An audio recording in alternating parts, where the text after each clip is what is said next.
Compte rendu de la 51e réunion du Conseil de ministres. Le président de la République, chef de l'État, Félix Antoine Tshisekedi Tshilombo, a présidé ce vendredi 29 avril 2022 à partir de Lubumbashi par visioconférence la 51e réunion du Conseil de ministres. 4 points étaient inscrits à l'ordre du jour. 1. Communication du président de la République, chef de l'État. 2. Point d'information. 3. Approbation d'un relevé des décisions du Conseil de ministres. Et 4. Examen et adoption des textes. La communication du président de la République, chef de l'État, a porté sur 5 points principaux, à savoir 1. De l'accélération de la mise en œuvre du programme de 145 territoires. Le président de la République a rappelé aux membres du Conseil l'urgence du démarrage effectif du programme de développement à la base de 145 territoires. Il a rappelé que toutes les structures concernées doivent continuer à s'engager pour la mise en œuvre effective de ce projet. À ces jours, les agences d'exécution qui ont été sélectionnées et qui ont reçu la première tranche de ce qui leur est dû sont invitées à finaliser les différentes études des différents projets afin de procéder au lancement des appels d'offres des travaux et services. Pour ce faire, le président de la République a invité le ministre des Finances à s'assurer du respect du plan des décaissements convenu avec les différentes agences d'exécution. Le deuxième point de la communication du président de la République a porté sur la desserte en électricité sur le territoire national. Le président de la République a tenu à rappeler que notre loi fondamentale consacre le droit à l'accès à l'eau potable et à l'électricité pour quiconque se trouvant sur notre sol. Ce droit est donc constitutif d'une obligation d'exécution pour le gouvernement. En dépit du caractère ultra-prioritaire que révèle l'électrification du pays, la situation dans ces secteurs évolue lentement. Cette situation pèse péniblement sur la vie sociale de nos concitoyens et retarde également les développements industriels du pays, cela plus particulièrement dans les provinces nouvellement créées. Une bonne structuration de ces secteurs nous permettra de réduire sensiblement le retard des développements accumulés par notre pays durant plusieurs décennies et de répondre aux grandes attentes de notre peuple. Pourtant, les offres d'investissement dans les domaines énergétiques sont nombreuses. Le président de la République a cité pour exemple la République de l'Inde, qui a proposé de financer l'implémentation des centrales solaires à Karawa, Lusambo, Mbandaka, Mbujimai et Manono. Ce projet se situe tous dans les provinces nouvellement créées. Il est donc impérieux que le gouvernement de la République réserve un caractère urgent au projet d'électrification du pays et particulièrement au traitement des projets relatifs à l'offre mentionnée ci-dessus. Il en est de même pour les projets d'implantation des petites et moyennes centrales solaires et éoliennes présentés par différents investisseurs aux autorités compétentes pour analyse et décision. À cet effet, le président de la République a instruit le vice-premier ministre, ministre des Affaires étrangères, le ministre des Ressources hydrauliques et électricité, ainsi que le ministre des Finances, à présenter lors du prochain Conseil du ministre au mois de juin l'état des lieux du dossier relatif à l'offre de la République de l'Inde dans le cadre de la coopération bilatérale et de toute autre proposition économiquement réalisable à court terme. Le troisième point de la communication du président de la République a porté sur la relance du processus de mise à la retraite des agents et fonctionnaires de l'État. Soucieux de l'accélération de la mise à la retraite des agents et fonctionnaires de l'État et du rajeunissement de l'administration publique, le président de la République a de nouveau invité le gouvernement à accorder une attention soutenue pour le bon aboutissement de ce processus amorcé par le vice-premier ministre, ministre de la fonction publique et modernisation de l'administration publique. Sous l'impulsion du Premier ministre, Tous les ministres concernés sont instruits, en ce compris le vice-premier ministre, ministre de l'Intérieur, décentralisation et affaires coutumières, le vice-premier ministre, ministre de la fonction publique, modernisation de l'administration et innovation du service public, le ministre d'État, le ministre du budget, ainsi que le ministre de la Défense nationale pour ce qui concerne les volets des militaires, ainsi que le ministre des Finances, de prendre toutes les dispositions requises afin de faire aboutir dans un délai raisonnable ces processus et permettre à ses compatriotes qui ont servi dignement la nation de se reposer et de laisser place aux générations futures. Le quatrième point de la communication du président de la République a porté sur la représentation de l'État actionnaire dans les assemblées générales des entreprises du portefeuille de l'État.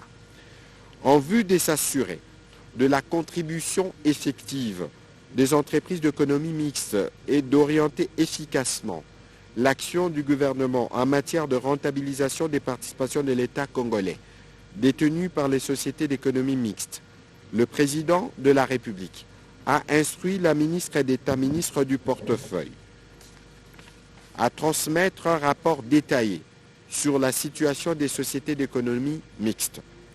Dans la même perspective, le chef de l'État a demandé au Premier ministre chef du gouvernement d'accélérer le processus de modification du décret numéro 13/002 du 15 janvier 2013 portant représentation de l'État actionnaire au sein des assemblées générales des entreprises publiques et ce, conformément aux directives transmises par la correspondance de son cabinet.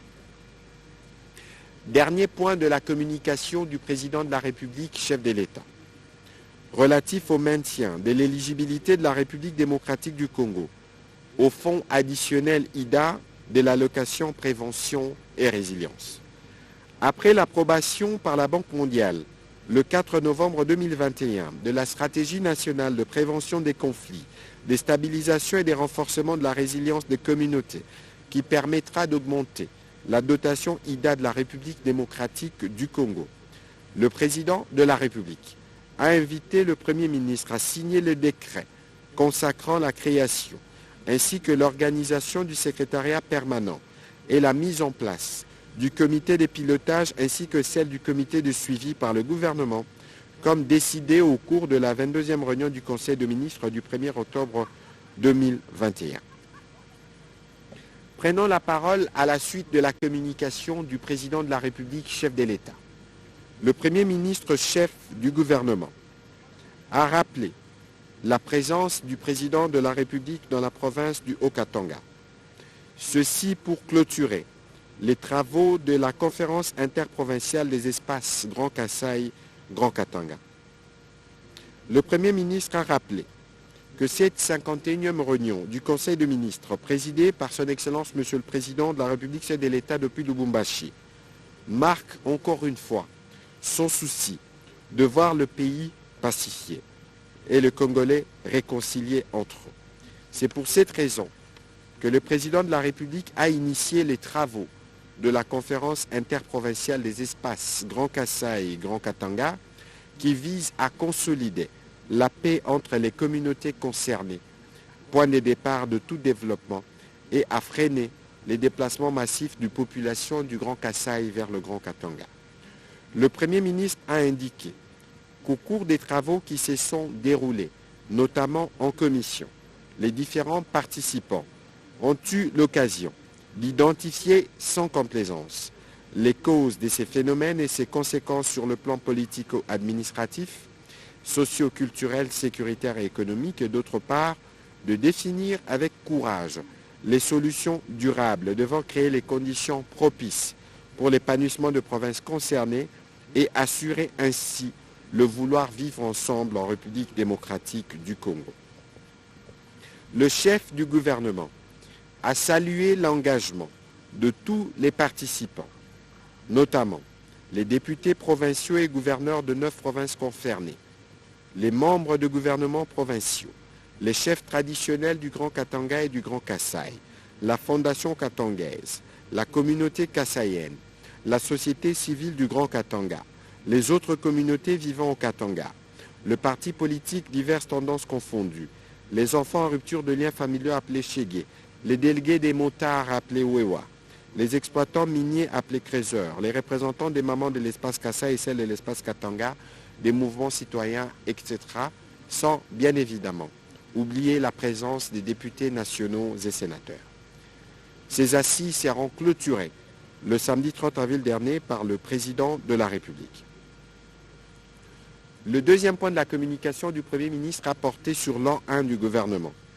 Saisissant l'occasion de cette réunion, le Premier ministre chef du gouvernement a exprimé la gratitude de tous les gouvernements au président de la République chef de l'État, une année après son investiture par l'Assemblée nationale. Il a invité les membres du gouvernement à travailler davantage pour matérialiser la vision de l'autorité suprême afin de mériter la conscience du peuple congolais. Le Premier ministre en a profité pour remercier aussi tous les membres du gouvernement pour les efforts et sacrifices consentis dans la mise en œuvre du programme gouvernemental, nonobstant le contexte économique et social mondial difficile caractérisé par la pandémie à Covid-19 et depuis peu par les répercussions de la guerre en Ukraine. En dépit des avancées enregistrées dans plusieurs secteurs de la vie nationale, le Premier ministre a rappelé que les membres du gouvernement avaient encore plusieurs défis à relever. Dans cette perspective, le gouvernement demeure résolument engagé notamment à la matérialisation du programme de développement à la base de nos 145 territoires, à la mise en œuvre de la couverture santé universelle, à l'effectivité de la gratuité de l'enseignement primaire, à la réforme et à la modernisation de l'administration publique, à la dotation de chaque Congolais d'une carte d'identité, au rétablissement de l'autorité de l'État et de la paix dans la partie est du pays et à l'organisation des élections dans les délais constitutionnels. Pour ce faire, chaque membre du gouvernement doit briller par plus de responsabilité, d'efficience et d'efficacité dans la mise en œuvre du programme gouvernemental qui vise à améliorer la qualité de vie de nos concitoyens. Le troisième point de la communication du Premier ministre a porté sur la suspension de la perception de la taxe sur la valeur ajoutée sur le produit de première nécessité. Pour faire face à la tendance haussière de prix observée sur le marché, à la suite notamment de l'impact du conflit russo-ukrainien, le gouvernement s'est engagé à prendre des mesures idoines dans le plus bref délai afin de juguler les perturbations dans l'approvisionnement de produits de première nécessité. À la suite des réunions conjoncturelles qu'il a tenues avec le ministre sectoriel et les acteurs socio-économiques des secteurs concernés, et à la suspension de la perception de la taxe sur la valeur ajoutée sur le produit de première nécessité pour une durée de 6 mois renouvelable, le gouvernement s'emploie à prendre des mesures d'encadrement en vue de s'assurer de leur effectivité. Le Premier ministre a conclu son propos en revenant sur la célébration des journées du travail le 1er mai et celle de l'enseignement le 30 avril. À l'instar des autres pays du monde, la République démocratique du Congo célébrera le 1er mai la Journée internationale du travail, l'occasion pour le Premier ministre de saluer tous les travailleurs et les employeurs de notre pays, des secteurs formels et informels, publics et privés, et de les encourager à se mobiliser ensemble avec le gouvernement pour promouvoir l'employabilité et garantir des emplois décents pour chacun de nos concitoyens.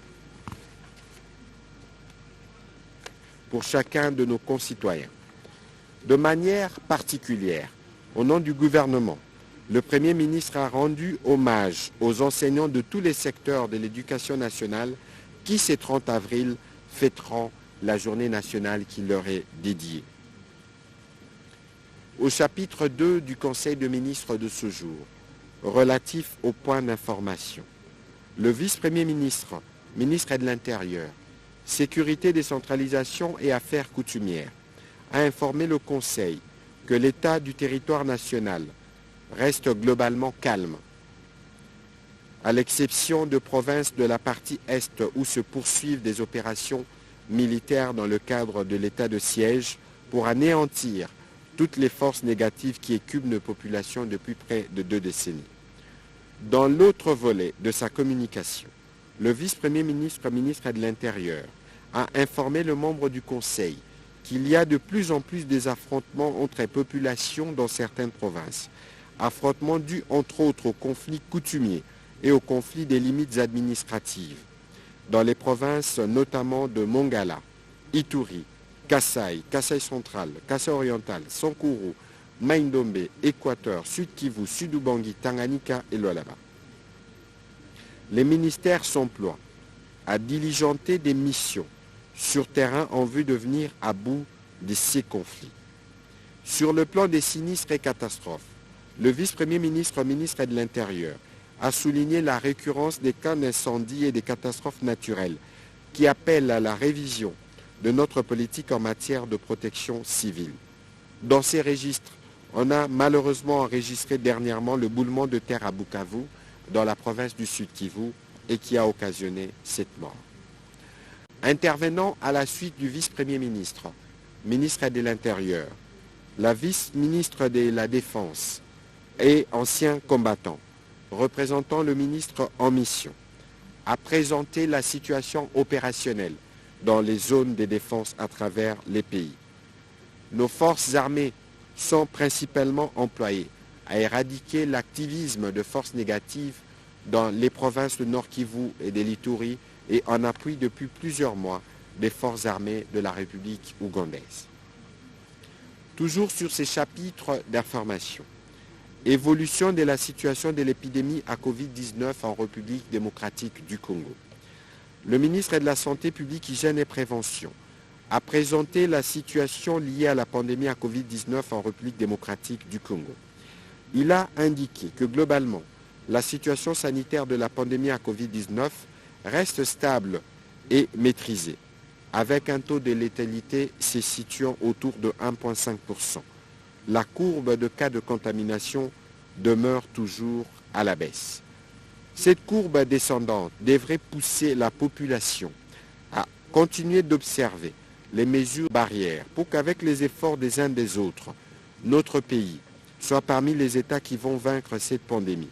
Nous devons donc rester en alerte car malgré cette accalmie observée depuis plusieurs semaines, il existe une probabilité d'une flambée de contamination entre les mois d'avril et juillet 2022. Sur un autre registre, le ministre de la Santé, Hygiène et Prévention a évoqué la situation de l'épidémie à virus Ebola. En effet, il est signalé depuis le 23 avril dernier la 14e épidémie de la maladie à virus Ebola qui a été déclarée à Mbandaka dans la province de l'Équateur. Cette déclaration fait suite aux résultats fournis par l'INRB après examen d'un étudiant de sexe masculin âgé de 31 ans. Un autre cas a été déclaré le 25 avril et deux autres le 27 avril 2022. La létalité globale est à ce jour de 100%. Pour ce faire, plusieurs actions sont en cours, notamment le renforcement de la surveillance épidémiologique, le suivi de la mise à jour des listes linéaires de contacts, la réactivation du comité local, provincial et national de la coordination dans le cadre de la riposte contre Ebola, la mise en place d'un centre de traitement contre Ebola, la prise en charge médicale de cas, la mobilisation de ressources auprès de partenaires techniques et financiers et la finalisation du plan de riposte contre la maladie à virus Ebola et la requête à présenter au gouvernement dans le prochain jour. Le Conseil a pris acte de cette note d'information. À son tour, le ministre d'État, ministre des Infrastructures et Travaux publics, a fait rapport au Conseil de l'état d'avancement de projets d'entretien et de construction de la voirie dans la ville-province de Kinshasa. S'agissant du projet Kinshasa Zéro Trou, le ministre d'État, ministre des Infrastructures et Travaux publics, a indiqué que nous en sommes encore à la première phase pour laquelle l'Office de voirie et drainage a perçu tout ce qui lui était dû, les travaux pouvant se terminer dans les 6 prochaines semaines. En ce qui concerne le projet Tshilé-Gelou, les travaux initiés à travers le province de la République démocratique du Congo sont à ce jour exécutés à près de 40%. Lancé le 21 juin 2021, le projet ABC qui vise la construction de 13,24 km et de 64% de niveau d'exécution à ce jour. Quant au projet des bitumages de 5 artères dans la ville-province de Kinshasa, le ministre d'État, ministre des Infrastructures et Travaux publics, a indiqué que cela nécessite des ressources additionnelles. Cette addition se justifie par le fait que des travaux supplémentaires ont été imposés sur terrain. Le Conseil a aussi pris acte de cette note d'information. Intervenant à son tour, cette fois-ci pour aborder les conclusions de la 36e session du Conseil national du travail et du rapport de mission effectué dans la province du Congo central du 25 au 27 avril 2022. La ministre du Travail et Prévoyance sociale, faisant suite aux instructions du Premier ministre, a communiqué au Conseil les conclusions de la 36e session du Conseil national du travail. L'insistance a été faite sur l'ordonnance relative à l'actualisation des jours fériés et légaux en République démocratique du Congo, pour répondre à la volonté du président de la République de dédier la date du 6 avril à la commémoration de la vie du prophète Simon Kimbangu. Quant à la mission effectuée à Matadi du 25 avril 2022 au 27 avril, relative à la grève de transporteurs routiers des camions poids lourds, force est de constater que la énième tentative de démantèlement de cette grève n'a pas encore été concluante, a souligné la ministre. Malgré la signature du protocole d'accord en 2013 entre les employeurs et les travailleurs du secteur, les problèmes soulevés durant cet échange demeurent les mêmes actuellement. Face à cette situation, le ministère de l'Emploi, Travail et Prévoyance sociale a décidé de relancer la commission tripartite pour trouver des solutions pouvant rejoindre les attentes de transporteurs de poids lourds et plusieurs résolutions ont été adoptées à cet effet.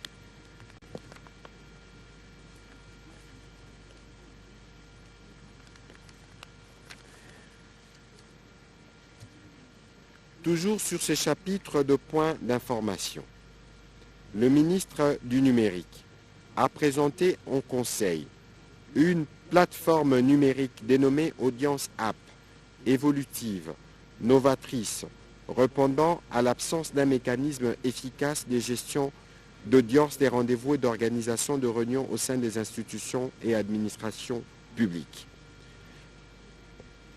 Il va sans dire qu'un tel projet offre plusieurs avantages, notamment la réduction du coût des consommables de bureau, la réduction des risques de contamination à Covid-19 en l'occurrence, la traçabilité des rendez-vous et autres rencontres de personnalités publiques. Le Conseil a pris acte de ce point d'information. Au chapitre 3 du Conseil de ministres de ce jour, relatif à l'approbation d'un relevé des décisions du Conseil de ministres, le Conseil de ministres a adopté les relevés des décisions prises lors de sa 50e réunion tenue le vendredi 22 avril 2022.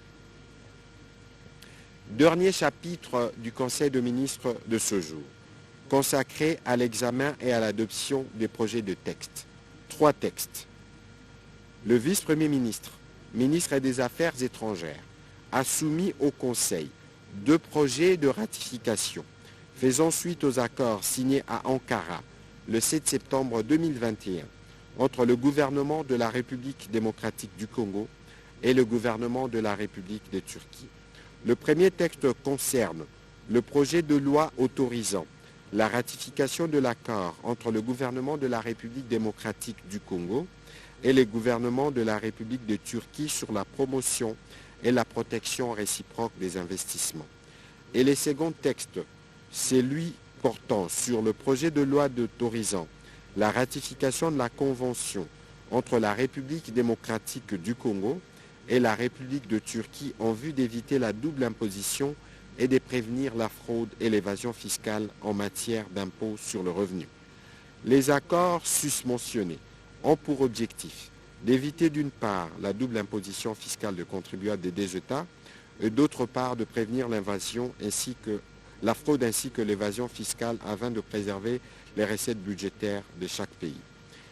Après débat et délibération, le Conseil a adopté ces 2 projets de loi. À son tour, le ministre du Commerce extérieur a présenté au Conseil le projet d'accord commercial conclu entre le gouvernement de la République démocratique du Congo et le gouvernement de la République du Burundi.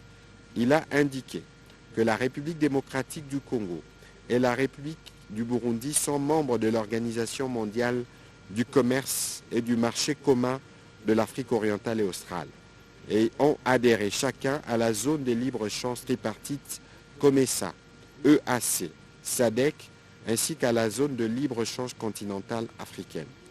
En vue de raffermir et d'intensifier leurs relations commerciales, les deux pays ont signé un mémorandum d'entente sur la facilitation des échanges commerciaux depuis le 13 juillet 2021. Pour le ministre du Commerce extérieur, dès qu'il sera signé, l'accord commercial contribuera au développement économique de deux pays qui ont des intérêts communs. Cet accord qui met en place un cadre juridique fondé sur le principe de justice, d'équité et de réciprocité, susceptible de renforcer les relations socio-économiques et politiques entre les deux pays. Il se donne pour vocation de promouvoir et d'intensifier les relations commerciales entre la République démocratique du Congo et la République du Burundi. Après débat et délibération, le Conseil a adopté ces projets d'accord. Commencé à 13h20, la réunion du Conseil de ministres a pris fin à 16h37. Je vous remercie.